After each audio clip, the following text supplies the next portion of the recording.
লীগের বিভিন্ন পাড়া ভিপি পদে শামীমকে জেতানোর নির্দেশনা। রাত পোহালেই ভোট গ্রহণ করতে হবে। মঙ্গলবার ৯ই সেপ্টেম্বর সকাল ৮টা থেকে ৪টা পর্যন্ত ক্যাপ ৬০টি কেন্দ্রে এই ভোট গ্রহণ শুরু করুন। তবে ভোট গ্রহণ শুরুর মাত্র কয়েক ঘণ্টার তীব্র প্রতিবাদে স্বতন্ত্র প্যানেল সমর্থিত সহসভাপতি ভিপি পদে শামীম হোসেন অভিযোগ দেওয়া তাকে ভোট দেওয়া হচ্ছে। সোমবার ৮ই সেপ্টেম্বর রাত ৮টা ১১টার দিকে আপনার ক্ষমতাসীন নেতার দ্বারা কেখার্ড ফোর্স এবং থিকা দেশনা শেখের বড় নির্দেশক সমাজের মধ্য দিয়ে মহারাজ।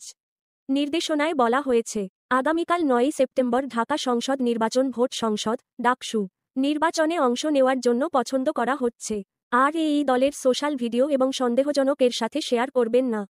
ভিপি শামীম ব্যালট নং ৪২, জিএস আরাফাত ব্যালট নং ১, এজিএস মো জাবির আহমেদ জুবেল ব্যাল নং ১৮, বিজ্ঞান ও প্রযুক্তি মো মমিনুল ইসলাম বিধান ব্যালট নং ১২, আন্তর্জাতিক মো সাকিব মাহমুদ ব্যালট নং ০৯, ছাত্র সংসদ সদস্য মো রাজিন হোসেন ব্যালট নং ০৮, মো রাফিজ খান ব্যালট নং ০৯।